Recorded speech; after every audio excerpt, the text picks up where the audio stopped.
The Las Vegas Grand Prix is about to begin. But will it be the success F1 has been hoping for? F1 is expecting a huge turnout for the event, but the locals aren't happy, and the ticket sales are telling us that we won't have to expect a full house.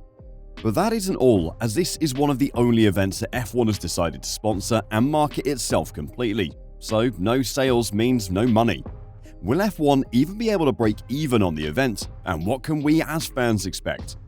Why don't you stick around to find out why the Las Vegas Grand Prix could turn out to be one of the worst financial decisions ever made by F1 management. This weekend's Formula 1 Las Vegas Grand Prix is a $500 million gamble on a race in the world's self-proclaimed sports and entertainment capital. And F1 need it to function properly. The event will take over Las Vegas, with cars racing along the famous Las Vegas Boulevard, frequently referred to as the Strip. The addition of a Grand Prix that races by the renowned Las Vegas hotels and casinos, which have appeared in innumerable films and TV shows, is expected to boost F1's development, particularly in the United States. However, in order to do so, F1 has had to abandon its commercial model, put its hand in its pocket and invest massively. This race is not being staged by an independent promoter who's paying tens of millions of dollars for the privilege, as is customary. Instead, F1 is promoting the race itself and will do so for at least the next 10 years. The concept is straightforward. Las Vegas is a site that will draw a lot of interest, not only in the United States, which is F1's primary growth market, but also across the world. The race will attract a number of celebrities, high-rolling VIP visitors, and even some ordinary fans, or at the very least, those who can afford the exorbitant ticket fees justified by the premium pleasures on offer. It will also provide considerable media coverage for F1 throughout the world, with a $1.3 billion economic impact to Las Vegas. But all of this comes at a high price, and it is a cost that has crept up, partly due to current economic conditions, and partially due to F1's tremendous effort with this event, and due to the additional security and traffic measures that are necessary. Furthermore, given the 10-year contract, the first expenditures will obviously be far greater than the recurring ones. At this moment, F1 has spent $280 million on pit building and circuit development. That structure will host permanent exhibits, implying that F1 will have a day-to-day presence in Las Vegas outside of the Grand Prix weekend. The event's overall cost is expected to be around $0.5 billion. In fact, Liberty Media just reported $435 million in total spending through the end of September. Whether the ultimate sum exceeds or falls short of $500 million, F1 has placed an enormous bet on Las Vegas' success. This race needs to fully take over downtown Las Vegas in order to be successful. F1 learned that lesson 4 decades earlier, when races conducted in the parking lot of the Caesars Palace Hotel flopped in 1981 and 1982. Nobody in Las Vegas cared. It didn't provide any economic advantage, and drivers, teams, and spectators hated it.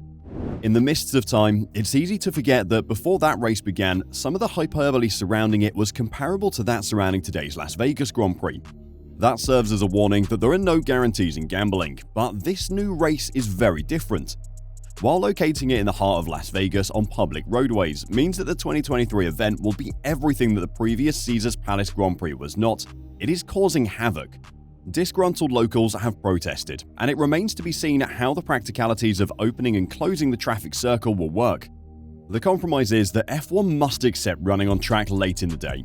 The race begins at 10 p.m. on Saturday, making it the first Grand Prix to take place on a day other than Sunday since the South African Grand Prix in 1985. It might potentially become the first Grand Prix that ends on a different day than it began. The entire weekend schedule is odd, with on-track racing taking place on Thursday, Friday, and Saturday with no support races. In terms of time and logistics, F1 has gone to great lengths to make this event a reality. In order to get this project up and running, it needed the backing of significant hotels like the Bellagio, Caesars Palace, and the Wynn. But it's not just money at risk, with the expectation that this will become an iconic sports event as well as a social media hit, but also the possibility of a paradigm change in how F1 advertises itself. If Las Vegas pays out and F1 is showered with gold in the shape of money, publicity, and Instagrammable racing experiences, it might have a seismic effect on F1's strategy. This would never have occurred in Bernie Ecclestone's time. That regime was focused on persuading promoters to pay exorbitant fees for races, ideally with official backing. And it's a solid model, one that F1 still mostly adheres to today. The restriction is that you must rely on third-party individuals to determine where you may race. Liberty Media suggested Las Vegas as an important location for an F1 race. Everyone in the F1 paddock is certain it will work, perhaps too confident given the internal pressure to keep criticism to a minimum, and it should succeed because of the degree of interest. If it happens, this model of F1 race promotion will be established. F1 is not considering bringing all event promotion in-house for the whole calendar, since it would be a risky move. However, it is possible that it will use this structure to add a few extra races in crucial countries as it strives to develop the championship, and of course make it even more profitable and enhance the share price. India, which F1 attempted to enter previously before the promoter walked out, has been discussed, and the appeal of a race in a nation with a population of over 1.4 billion people is clear. Maybe this promotional framework might help F1 achieve its goal of hosting at least one race in Africa. That is what makes Las Vegas a high-risk bet. If it is successful, the money will flow in, and F1 will have the proof of concept it requires. If it fails, it will be a financial and strategic setback for the company. But how do you measure this? When will we know if this race is a success or not? The entire impact of this event on F1 may not be realized until future Las Vegas races. However, F1 believes it is a predetermined outcome. Of course, the true measure will be cold hard dollars. There's a good chance it'll be a difficult race for many F1 fans, not only because of the exorbitant ticket prices. The cheapest general admission ticket on general sale was $500 for the 3 days, but also because it'll be all about celebrities, glitz, and glamour, possibly to the detrimental effects of the racing. There have also been concerns that the low hotel room rates and the availability of tickets so close to the event imply that attendance has not been as high as expected. Even the organizers argue that the accommodation costs are unrelated to F1 bookings, and that the intention has always been to keep some seats available for latecomers. Finally, the race's success is in everyone's best interests, since it will fuel F1's expansion. And it will benefit everyone, including traditionalists who may find the excitement around F1's return to Vegas disturbing. But it isn't all smooth sailing for F1 and Liberty Media, as the locals have been going crazy for months about shut down roads and numerous amounts of construction work to get the street race ready. And Liberty Media CEO Greg Maffei has now apologized for the disturbance caused to the residents in preparation for the Las Vegas Grand Prix, but emphasized the event's anticipated beneficial consequences. Formula One returns to Las Vegas with a Grand Prix organized by the series itself. However, with the development of a street circuit that includes the renowned Las Vegas Strip required to host the Formula One action, Las Vegas has been preparing for the assignment for the past 9 months.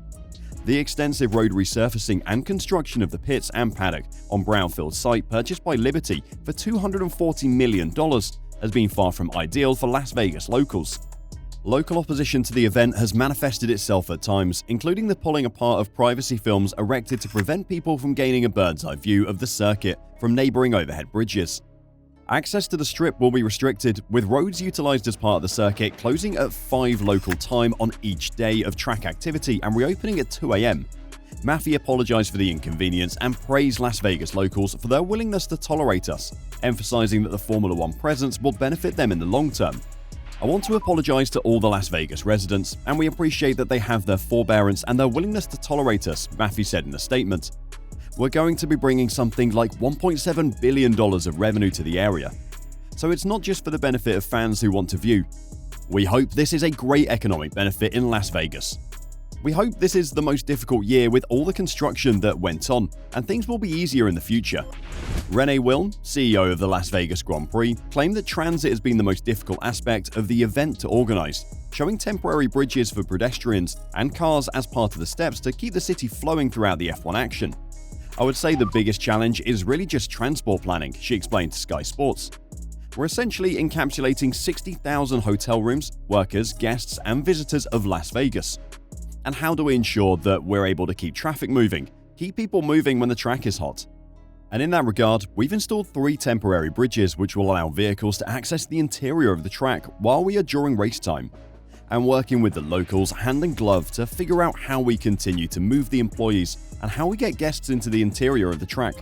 Las Vegas marks the penultimate round of F1 2023, the season concluding in Abu Dhabi on the following weekend. What are your thoughts on the race? Will it be successful? Or will it seem like a facade? Let us know your thoughts in the comments.